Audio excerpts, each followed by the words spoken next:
आप सभी प्यारे भाइयों को मैं दिल से धन्यवाद करना चाहता हूं। आज हमारी फैमिली मेंबर 2200 लोगों की हो चुकी है। चलिए मेरे प्यारे भाइयों, अब करते हैं वीडियो को स्टार्ट। आज हम दोस्तों आपके लिए Uttar Pradesh UP police SSC GD के लिए मोस्ट इम्पोर्टेंट क्वेश्चन लेके आए हैं।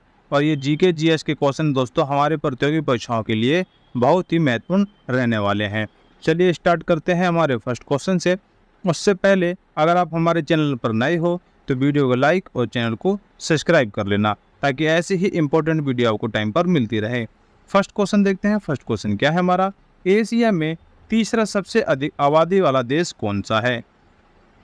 एशिया में तीसरा सबसे अधिक आबादी वाला देश कौन सा है? राइट आंसर होगा मेरे प्यारे भाइयों, इंडोनेशिया। एशिया में जो तीसरे नंबर पर सबसे आबादी वाला देश है वो है इंडोनेशिया। पहले पर कौन सा देश है? पहले पर हमारा भारत है मेरे प्यारे भाइयों, और दूसरे पर है इस पर चीन। तो पहले नंबर पे भारत है, दूसरे पे चीन है, तीसरे पे इंडोनेशिया है। आपको याद रखना है, इंपॉर्टेंट क्वेश्चन है, कई बार प्रतियोगी परीक्षाओं में ये पूछा गया है। नेक्स्ट क्वेश्चन है, मराठा साम्राज्य के संस्थापक राजा शिवाजी को किस स्थान पर छत्रपति के खिताब से सम्मानित किया गया था? मराठा साम्राज्य के संस्थापक राजा शिवाजी को किस स्थान पर छत्रपति के खिताब से सम्मानित किया गया था? मेरे प्यारे भाइयों, इस क्वेश्चन का राइट आंसर होगा आपका रायगढ़। ऑप्शन बी इस क्वेश्चन का राइट आंसर है। संविधान के किस अनुच्छेद के तहत एक नागरिका को कोई भी उपजीवन या व्यापार करने की स्वतंत्रता है? संविधान के किस अनुच्छेद के तहत एक नागरिक को कोई भी उपजीविका या व्यापार करने की स्वतंत्रता है? तो मेरे प्यारे भाइयों, ये है अनुच्छेद 19 में। अनुच्छेद 19 भाग 1 के जी पार्ट में ये आपका उपजीविका का व्यापार करने की स्वतंत्रता का उल्लेख है। ऑप्शन ए राइट आंसर है। अंतिम 12वीं पंचवर्षीय योजना का उद्देश्य क्या था? अंतिम 12वीं पंचवर्षीय योजना का उद्देश्य क्या था? राइट आंसर है मेरे प्यारे भाइयों आपका ऑप्शन सी इस क्वेश्चन का राइट आंसर होगा। त्वरित, सतत और अधिक समावेशी विकास, ये आपका अंतिम 12वीं पंचवर्षीय योजना का उद्देश्य था। दिसंबर 1929 में की अध्यक्षता में लाहौर कांग्रेस ने पूर्ण स्वराज की मांग को औपचारिकता रूप दिया। दिसंबर 1929 में किस अध्यक्षता में लाहौर कांग्रेस ने पूर्ण स्वराज की मांग को औपचारिक रूप दिया? तो इस क्वेश्चन का राइट आंसर क्या होगा? इस क्वेश्चन का राइट आंसर होगा दोस्तों जवाहरलाल नेहरू। ऑप्शन ए इस क्वेश्चन का राइट आंसर है। A century is not enough किसकी आत्मकथा है? A century is not enough, ये किसकी आत्मकथा है? प्यारे भाइयों, ये है सौरभ गांगुली जी की आत्मकथा। ऑप्शन सी इस क्वेश्चन का राइट आंसर है। मोस्ट इंपोर्टेंट क्वेश्चन है और इस पर डबल मार्क करना है आपको। निम्नलिखित में से किस वर्ष कांग्रेस सोशलिस्ट पार्टी की स्थापना की गई? निम्नलिखित में से किस वर्ष कांग्रेस सोशलिस्ट पार्टी सीएसपी की स्थापना की गई थी? तो यह की गई थी मेरे प्यारे भाइयों 1934 में। 1934 में कांग्रेस सोशलिस्ट पार्टी की स्थापना की गई थी। ऑप्शन बी राइट आंसर है। निम्नलिखित में से कौन सा कथन कांग्रेस के कराची सत्र 1931 के संदर्भ में सही है? चार ऑप्शन दिए गए हैं, इसमें से कौन सा संदर्भ है जो सही है कराची सत्र 1931 के संदर्भ में? तो इस क्वेश्चन का राइट आंसर है गांधी इरविन संधि की पुष्टि हुई थी। ऑप्शन सी इस क्वेश्चन का राइट आंसर है। निम्नलिखित में से किस ग्रह का कोई चंद्रमा नहीं है? कौन सा ग्रह है जिसका कोई चंद्रमा नहीं है? राइट आंसर है दोस्तों आपका ऑप्शन ए। निम्नलिखित में से किस ग्रह का कोई चंद्रमा नहीं है? तो शुक्र ग्रह का कोई चंद्रमा नहीं है। दोस्तों आपको मैं बता देता हूं, ऐसे दो ही ग्रह हैं जिसके कोई अपना कोई उपग्रह नहीं है, यानी कि चंद्रमा नहीं है। तो राइट आंसर, ऐसे क्वेश्चन अगर आ जाते हैं तो आपको दो चीज़ याद रखनी है, बुध और शुक्र। बुध और शुक्र का अपना कोई भी उपग्रह नहीं है, यानी कि अपना कोई भी चंद्रमा नहीं है। नेक्स्ट क्वेश्चन है, निम्नलिखित में से किसे एक पृथक विषय के रूप में संश्लिष्ट अर्थ शाखा के प्रवर्तन के नाम से जाना जाता है? निम्नलिखित में से किसे एक पृथक विषय के रूप में संश्लिष्ट अर्ध शाखा के प्रबंधक के रूप में जाना जाता है, प्रबंधक के नाम से जाना जाता है? किसको जाना जाता है? राइट आंसर दोस्तों जेन मासाई किन्स को। ऑप्शन डी इस क्वेश्चन का राइट आंसर है। नेक्स्ट क्वेश्चन है, जीएसटी परिषद की अध्यक्षता कौन करता है? जीएसटी परिषद की अध्यक्षता कौन करता है? राइट आंसर है आपका केंद्रीय वित्त मंत्री। केंद्रीय वित्त मंत्री जीएसटी परिषद की अध्यक्षता करते हैं। ऑप्शन डी राइट आंसर है। बंगाल का विभाजन किस वर्ष में हुआ था? मोस्ट इंपोर्टेंट क्वेश्चन है और कई बार ये आपके प्रतियोगी परीक्षा में आया है। तो बंगाल का जो विभाजन है मेरे प्यारे भाइयों वो 1905 में हुआ था। डबल मार्क करना है इसको। ऑप्शन ए इस क्वेश्चन का आपका राइट आंसर है। निम्नलिखित शासकों में से कौन तुलुव वंश का था? निम्नलिखित शासकों में से कौन तुलुव वंश का था? राइट आंसर है दोस्तों आपका ऑप्शन बी कृष्णदेव राय। कृष्णदेव राय जी तुलुव वंश के थे। ऑप्शन बी राइट आंसर है। 1760 का प्रसिद्ध वांडीवास का युद्ध अंग्रेजों द्वारा किसके खिलाफ लड़ा गया? 1760 का प्रसिद्ध वांडीवास का युद्ध अंग्रेजों द्वारा किसके खिलाफ लड़ा गया? राइट आंसर है दोस्तों फ्रांसीसी के द्वारा लड़ा गया, फ्रांसीसियों के द्वारा लड़ा गया। ऑप्शन ए राइट आंसर है। पानीपत के तीसरे युद्ध में निम्न में से किसने मराठों को हराया था? दोस्तों आपको तीनों चीज याद होनी चाहिए। पानीपत का प्रथम युद्ध कब हुआ था, किन लोगों के बीच में हुआ था? पानीपत का दूसरा जो युद्ध है कब हुआ था और किन लोगों के बीच में हुआ था, किस किस के बीच में हुआ था?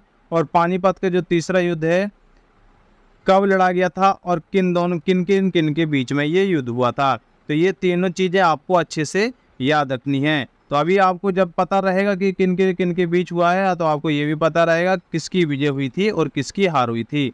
तो इस क्वेश्चन का राइट आंसर दोस्तों अफगानों ने। ऑप्शन ए इस क्वेश्चन का राइट आंसर है। पानीपत का तीसरा युद्ध कब लड़ा गया था? तो मेरे प्यारे भाइयों अभी मैंने आपको बताया था मोस्ट इंपोर्टेंट क्वेश्चन है और देखो ये आ भी गया। तो पानीपत का जो तीसरा युद्ध है दोस्तों ये लड़ा गया था आपका 14 जनवरी 1761 को। ऑप्शन सी इस क्वेश्चन का राइट आंसर है। प्रथम ज्ञानपीठ पुस्तक पुरस्कार विजेता कौन है? प्रथम ज्ञानपीठ पुरस्कार विजेता कौन है? राइट आंसर है मेरे प्यारे भाइयों ऑप्शन जी शंकर कुरूप जी प्रथम ज्ञानपीठ पुरस्कार विजेता है। ऑप्शन बी राइट आंसर है। निम्नलिखित में से कौन सा युग्म सही है? निम्नलिखित में से कौन से युग्म सही है? तो इस क्वेश्चन का राइट आंसर होगा दोस्तों आपका ऑप्शन ए 49वां समांतर संयुक्त राज्य अमेरिका तथा कनाडा। ये युग्म आपका सही है। ऑप्शन ए राइट आंसर है। असत्य को पहचानिए। इसमें से एक ऑप्शन आपका गलत है, बाकी ऑप्शन है जो है वो ठीक है। तो बताना है इसमें से कौन सा असत्य है। तो मेरे प्यारे भाइयों इस क्वेश्चन का जो राइट आंसर है वो है आपका ऑप्शन डी। ये आपका असत्य है। एलसीडी का फुल फॉर्म क्या होता है आप फटाफट कमेंट करके बताइएगा। नेक्स्ट क्वेश्चन है, सिंधु घाटी सभ्यता का विस्तार क्रम से उत्तर तथा दक्षिण में कहाँ तक था? सिंधु घाटी सभ्यता का विस्तार क्रम से उत्तर तथा दक्षिण में कहाँ तक था? राइट आंसर होगा दोस्तों आपका मांडा और देमाबाद। ऑप्शन सी इस क्वेश्चन का राइट आंसर है। मेरे प्यारे भाइयों आप लोगों को कमेंट करके बताना है कि हमारा सेशन हमारा वीडियो आपको कैसा लगता है, वीडियो कंटेंट आपको कैसा लगता है। और वीडियो अपने प्यारे भाई बहनों तक जरूर भेजनी है, जरूर सेंड करना है ताकि उन तक ये इम्पोर्टेंट वीडियो पहुंच सके, ताकि उनको ये पता चल सके कि उनकी तैयारी किस हिसाब की चल रही है, वो इन क्वेश्चनों से रिवीजन कर सकते हैं। चलिए बढ़ते हैं नेक्स्ट क्वेश्चन पर। अंतर्राष्ट्रीय महिला दिवस कब मनाया जाता है? दोस्तों डेज से रिलेटेड क्वेश्चन हमेशा पूछा जाता है। मैं हर वीडियो में आपको बताता हूँ डेज से रिलेटेड वीडियो आप जरूर देख के जाइए। डेज से रिलेटेड क्वेश्चनों को आप जरूर पढ़ के जाइएगा। तो इस क्वेश्चन का राइट आंसर क्या है? इसका राइट आंसर है दोस्तों आपका 8 मार्च। अंतर्राष्ट्रीय महिला दिवस 8 मार्च को मनाया जाता है। विश्व साक्षरता दिवस कब मनाया जाता है? विश्व साक्षरता दिवस कब मनाया जाता है? राइट आंसर है दोस्तों 8 सितंबर। विश्व साक्षरता दिवस 8 सितंबर को मनाया जाता है। नेक्स्ट क्वेश्चन है, हीमोग्लोबिन के निर्माण के लिए निम्नलिखित में से किसकी आवश्यकता होती है? हीमोग्लोबिन के निर्माण के लिए निम्नलिखित में से किसकी आवश्यकता होती है? राइट आंसर है दोस्तों आपका ऑप्शन डी। नेक्स्ट क्वेश्चन है, चंद्रताल, रेणुका और पोंग बांध किस राज्य के 3 रामसर अर्धभूमि स्थल है? चंद्रताल, रेणुका और पोंग बांध किस राज्य के 3 रामसर अर्धभूमि स्थल है? तो ये है मेरे प्यारे भाइयों हिमाचल प्रदेश की। ऑप्शन बी इस क्वेश्चन का राइट आंसर है। भारतीय संविधान के किस अनुच्छेद उल्लेखित की राष्ट्रपति को सहायता एवं सुझाव देने के लिए एक मंत्रिपरिषद होगी जिसके शीर्ष पर प्रधानमंत्री होंगे? किस अनुच्छेद में है? तो ये है मेरे प्यारे भाइयों अनुच्छेद 74 में। ऑप्शन बी इस क्वेश्चन का राइट आंसर है। निम्नलिखित में से किसने महात्मा गांधी को महिलाओं को नमक सत्याग्रह आंदोलन में भाग लेने की अनुमति देने के लिए सहमत किया था? तो राइट आंसर हो दोस्तों आपका कमला देवी चट्टोपाध्याय जी। ऑप्शन ए राइट आंसर है। भारतीय राष्ट्रीय कांग्रेस के निम्नलिखित में से किस अधिवेशन में दादा भाई नौरोजी अध्यक्ष थे? भारतीय राष्ट्रीय कांग्रेस के निम्नलिखित में किस अधिवेशन में दादा भाई नौरोजी अध्यक्ष थे? राइट आंसर होगा दोस्तों ऑप्शन ए कलकत्ता अधिवेशन, जो कि 1886 में हुआ था। कलकत्ता अधिवेशन में भारतीय राष्ट्रीय कांग्रेस के में दादा भाई नौरोजी अध्यक्ष थे। ऑप्शन ए राइट आंसर है। मौर्य वंश के अंतिम सम्राट बृहदस्य की हत्या निम्नलिखित में से किसने की थी? इस क्वेश्चन का राइट आंसर होगा दोस्तों पुष्यमित्र शुंग ने हत्या की थी। ऑप्शन बी राइट आंसर है। निम्नलिखित में से कौन सी भाषा भारत की 8वीं अनुसूची के तहत 22 भाषाओं में शामिल नहीं है? निम्नलिखित में से कौन सी भाषा भारत की 8वीं अनुसूची के तहत 22 भाषाओं में शामिल नहीं है? तो कौन सी भाषा है वो दोस्तों? वो है आपकी गढ़वाली। ऑप्शन सी इस क्वेश्चन का राइट आंसर है।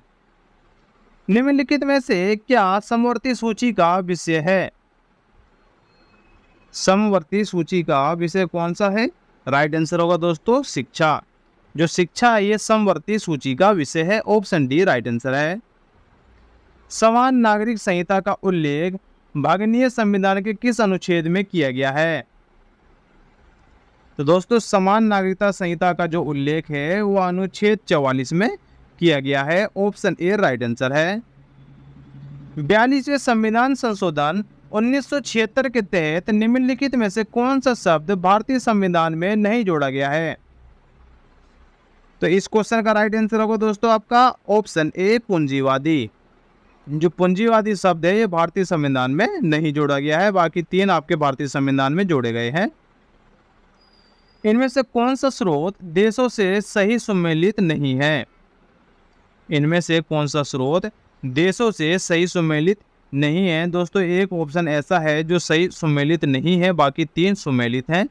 तो इस क्वेश्चन का राइट आंसर क्या है? इस क्वेश्चन का राइट आंसर होगा अमेरिका, जो कि राष्ट्रपति के चुनाव की विधि।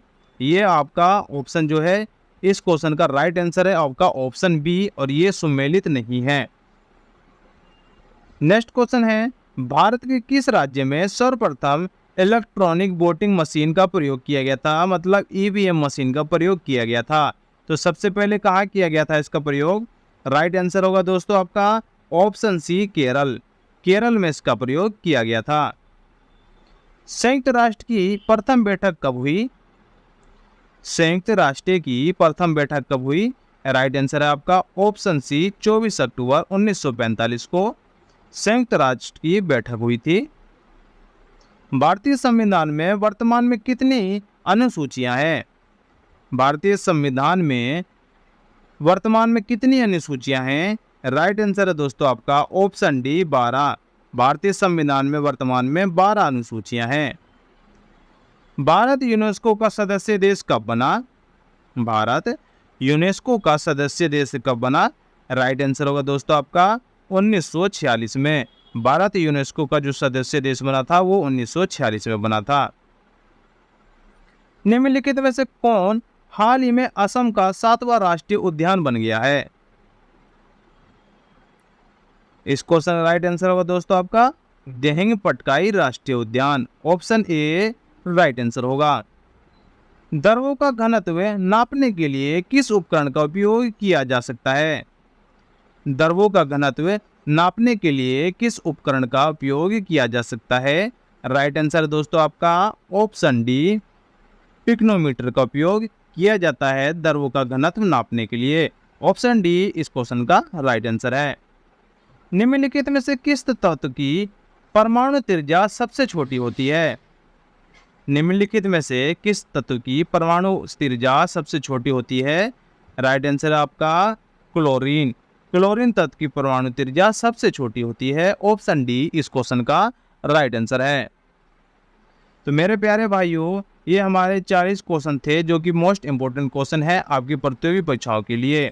तो मैं दोस्तों आप सभी का दिल से धन्यवाद करता हूँ, आप लोगों ने वीडियो पूरी देखी और 40 में से कितने क्वेश्चन आपके ठीक रहे हैं आपको कमेंट करके अपना स्कोर बताना है। तो मेरे प्यारे भाइयों, इस वीडियो को अपने प्यारे भाई बहनों तक जरूर शेयर कर देना है ताकि उन तक ये इंपॉर्टेंट वीडियो पहुंच सके, ताकि आप उनकी मदद कर सको और मेरी भी मदद कर सको। चलिए अब आपको मिलते हैं नेक्स्ट वीडियो में न्यू टॉपिक के साथ, न्यू प्रैक्टिस सेट के साथ, न्यू वीडियो के साथ। अगर वीडियो अच्छी लगी हो वीडियो को लाइक और चैनल को सब्सक्राइब कर देना ताकि ऐसी ही इंपॉर्टेंट वीडियो की नोटिफिकेशन आपको टाइम पर मिलती रहे।